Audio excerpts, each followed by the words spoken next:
Hello students हमारा आज का टॉपिक है liberal view of the nature of Indian state. भारतीय राज्य के स्वरूप का उदारवादी दृष्टिकोण। देखिए, यहां पर भारतीय राज्य से मतलब पूरा एक कंट्री है, ठीक है। स्टेट कहते हैं हम पॉलिटिकल लैंग्वेज में पूरे कंट्री को। तो जो हमारा इंडियन स्टेट है उसका जो लिबरल व्यू है यानी उदारवादी दृष्टिकोण है, तो नाम से ही आपको पता लग रहा होगा कि उदारवादी, जो उदार हो, जो सॉफ्ट हो, जो ज्यादा हार्श ना हो, स्ट्रिक्ट ना हो। इंग्लिश में अगर आप देखें तो लिबरल व्यू है। लिबरल बना है आपका लिबर्टी से, जो लिबर्टीज देता हो, जो छूट देता हो, राइट्स देता हो, आपको अधिकार देता हो, जो डिक्टेटरशिप में ना हो, मतलब तानाशाही में ना हो। तानाशाह आप जानते हैं ना, डिक्टेटर कंट्रीज, वहां पर फंडामेंटल राइट्स भी नहीं होते। और धीरे धीरे मैं आपको इसकी सारी खूबियां बताऊंगा। ये मैं इसकी बेसिक फाउंडेशन मैंने आपको बताई है। अब देखिए, इसके जो पॉइंट्स हैं उनको एक बार आप देख लीजिए। चाहे तो इनका स्क्रीनशॉट ले लीजिए आप एक बार ले ही लीजिए स्क्रीनशॉट इसका।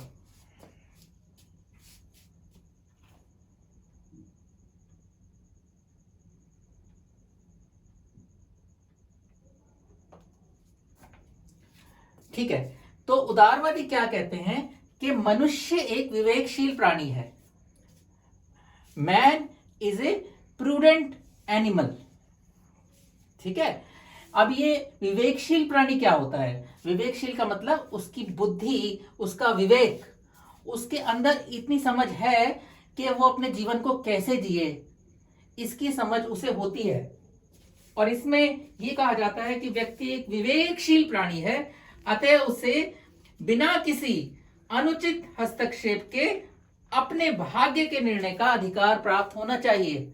आप समझे?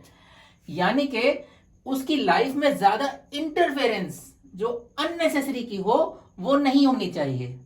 उसकी लाइफ में ज्यादा अननेसेसरी की इंटरफेरेंस। अब आप ये मत सोचिएगा कि उसकी लाइफ में कोई इंटरफेरेंस नहीं होगी, जहां जरूरी है वहां इंटरफेरेंस होगी, लेकिन अननेसेसरी इंटरफेरेंस ना हो। इसीलिए मनुष्य को अपने भाग्य का खुद विधाता है और बिना किसी अननेसेसरी इंटरफेरेंस के उसे अपने भाग्य का निर्माण करने का अधिकार होना चाहिए, उसे अपना जीवन जीने का अधिकार होना चाहिए, निर्णय करने का अधिकार होना चाहिए। वो एक विवेकशील प्राणी है। उदारवाद का अगर आप डेफिनेशन आपसे पूछे तो आप लिख सकते हैं कि उदारवाद एक ऐसी राजनीतिक, आर्थिक और सामाजिक वातावरण है, ठीक है। उदारवाद का अर्थ है एक ऐसा राजनीतिक, आर्थिक और सामाजिक वातावरण। तीन तरह के वातावरण बताए जा रहे हैं इसमें। एक राजनीतिक, आर्थिक और सामाजिक। उदारवाद का अर्थ है एक ऐसा राजनीतिक, आर्थिक और सामाजिक वातावरण जो व्यक्ति की स्वतंत्रता की रक्षा करे, स्वतंत्रता की रक्षा करे और उसकी गरिमा की रक्षा करे, डिग्निटी की उसकी रक्षा करे, स्वतंत्रता की रक्षा करे और उसकी गरिमा की रक्षा करे, और उसकी स्वतंत्रता और गरिमा की रक्षा तो करे ही और इनका सम्मान भी करे, ठीक है। मनुष्य की आजादी, मनुष्य के राइट्स, इसीलिए फंडामेंटल राइट्स का प्रोविजन किया गया है। तो जो लिबरल व्यू है वो इस चीज को मानता है। आप समझ रहे हैं पॉइंट्स को, ठीक है। उदारवाद क्या कहता है? उदारवाद कहता है कि जो राज्य है वो धरती पर कोई ईश्वर का अवतार नहीं है कि वो जो कुछ भी करेगा वो सही ही करेगा। राज्य से यहां मतलब आप सरकार समझ सकते हैं कि राज्य कोई ऊपर से उतर कर नहीं आया है, ईश्वर का अवतार नहीं है कि वो जो कुछ भी करेगा सही करेगा। Even the state can make mistakes, राज्य से भी गलतियां हो सकती हैं और राज्य से गलतियां हो सकती हैं, इसीलिए राज्य के विरोध का अधिकार जनता को होना चाहिए। जहां जनता समझे कि गलत है, लोकतांत्रिक तरीके से वो राज्य का विरोध कर सकती है। ये एक उदारवाद की एक और विशेषता है। और इसमें यह कहा जाता है कि सरकार जो है उसका निर्माण भी जनता के द्वारा ही किया जाता है। जनता खुद अपनी सरकार बनाती है।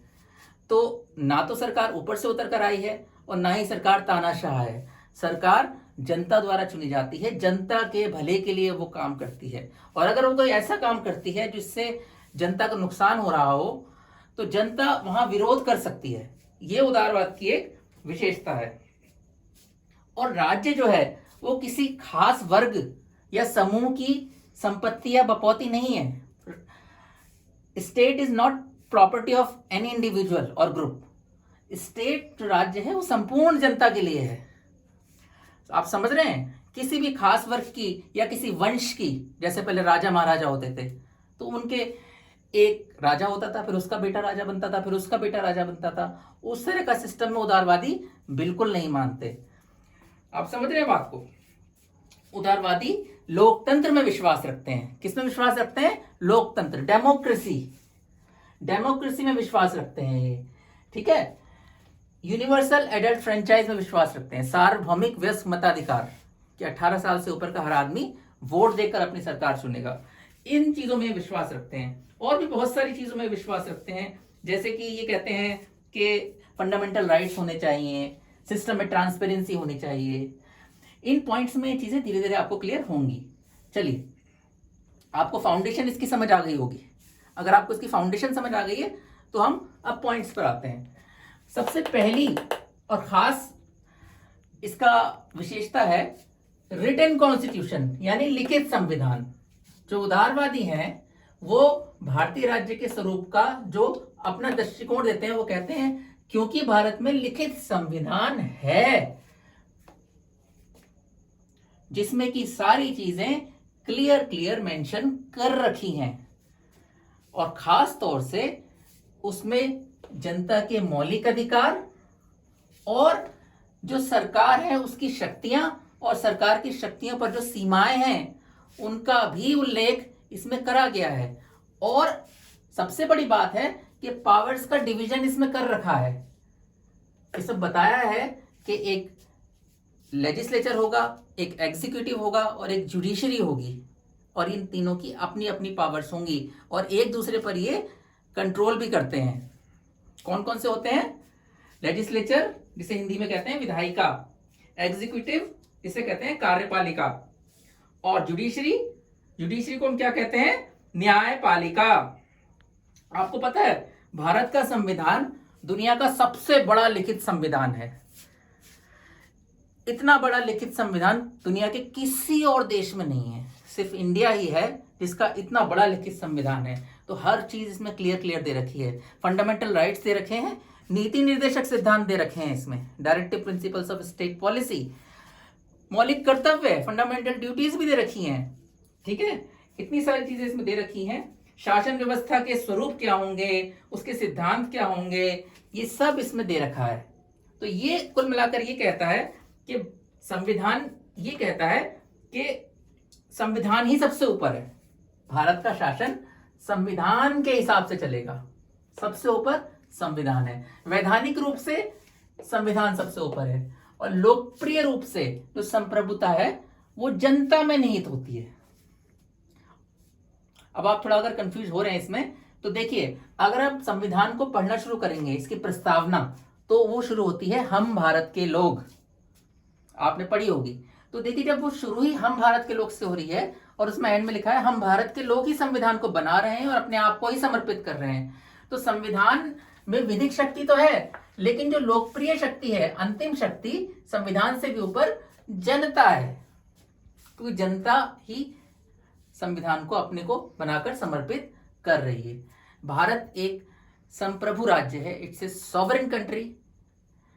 1947 से पहले ये अंग्रेजों का गुलाम हुआ करता था, लेकिन 26 जनवरी 1950 को जब भारत का संविधान बना तो ये एक सॉवरेन डेमोक्रेटिक रिपब्लिक बन गया, एक संप्रभु लोकतांत्रिक गणराज्य बन गया ये। और राज्य और सरकार के पास शक्ति है कि वो अपनी सीमा, अपने देश की सीमा में रह रहे लोगों के लिए कानून बना सके, इसमें कोई बाहर का देश हस्तक्षेप नहीं करेगा। और सरकार पर भी ये लिमिटेशन लगाई गई है कि वो कानून बना जरूर सकती है, लेकिन कोई भी ऐसा कानून नहीं बना सकती जो संविधान के मूलभूत ढांचे का, बेसिक स्ट्रक्चर का उल्लंघन करता हो। तो ये सब चीजें, संविधान वैसे तो भारत का बहुत बड़ा है, इसमें 300 से ज्यादा आर्टिकल्स हैं, वो सारे तो मैं आपको नहीं पढ़ाऊंगा। ये एक पॉइंट है बस कि उदारवादी दृष्टिकोण वाले कहते हैं कि यहाँ रिटन कॉन्स्टिट्यूशन है, इसलिए इससे पता लगता है भारत का उदारवादी दृष्टिकोण है।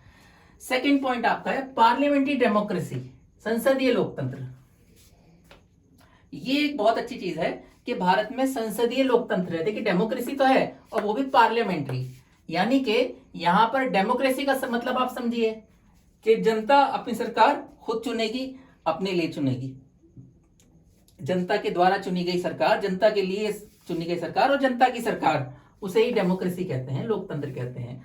और ये किस मेथड से चुनी जाएगी? संसदीय तरीके से। संसदीय तरीके में आपका क्या होता है, एक संसद होती है, इसमें 2 दल होते हैं, लोकसभा और राज्यसभा। लेकिन लोकसभा प्लस राज्यसभा संसद नहीं होती है, संसद पूरी होती है राष्ट्रपति के साथ। लोकसभा, राज्यसभा प्लस राष्ट्रपति मिलकर संसद का निर्माण करते हैं। तो इस तरह से पार्लियामेंट्री डेमोक्रेसी दे रखी है।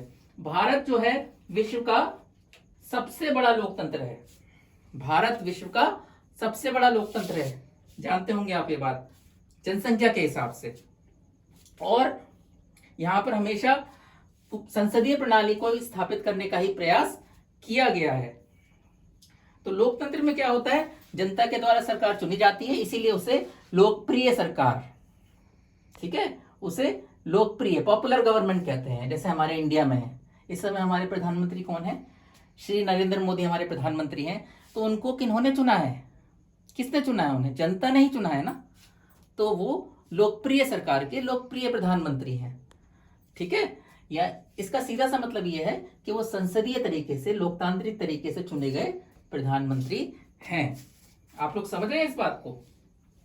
लेकिन इसमें एक बार अगर वो प्रधानमंत्री बन गए तो इसका मतलब ये नहीं है कि वो हमेशा प्रधानमंत्री रहेंगे। एक टर्म होता है उनका, भारत में 5 साल का होता है, उसके बाद दोबारा इलेक्शन होंगे। और अगर जनता चाहे तो सरकार को बदल सकती है। जैसा कि आपको पता होगा 2009 में डॉक्टर मनमोहन सिंह हमारे प्रधानमंत्री थे, ठीक है, और 2004 तक श्री अटल बिहारी वाजपेयी हमारे प्रधानमंत्री थे। तो भारत में प्रधानमंत्री बदल सकते हैं, सरकार बदल सकती है, यही उदारवादी दृष्टिकोण है। तानाशाही सरकारों में ऐसा नहीं होता है। अगर आप चाइना का एग्जाम्पल लें, वहां पर एक सिंगल पार्टी है, उसी के नेता प्रधानमंत्री बन या राष्ट्रपति बनते रहते हैं। तो पार्लियामेंट्री डेमोक्रेसी में देखिए क्या होता है कि जैसा कि मैंने आपको बताया, विधिक प्रभुसत्ता संविधान में और लोकप्रिय प्रभुसत्ता जनता में, ठीक है। इसमें देखिए सरकार जो होती है, जो एग्जीक्यूटिव, जो प्रधानमंत्री चुना जाता है, वो और उसका मंत्री परिषद, उसका मंत्रिमंडल पार्लियामेंट के प्रति रिस्पॉन्सिबल होता है, मतलब उत्तरदायी होता है संसद के प्रति, खास तौर से लोकसभा के प्रति वो उत्तरदायी होता है। जब तक लोकसभा में उसका बहुमत है, जब तक सरकार रहेगी। जिस दिन लोकसभा में बहुमत खत्म हो जाएगा, सरकार गिर जाएगी। इसके साथ साथ संसदीय लोकतंत्र में एक मजबूत विपक्ष का, ऑपोजिशन का भी प्रोविजन है कि जो जीत गए वो तो जीत ही गए, लेकिन जो हार गए उनको ऑपोजिशन माना जाता है, उनको भी संसद में बिठाया जाता है। वो सरकार की गलत नीतियों का विरोध करते हैं। तो ये 2 पॉइंट्स मैंने आपको कराए हैं, जिसमें एक तो रिटन कॉन्स्टिट्यूशन है और एक पार्लियामेंट्री डेमोक्रेसी है।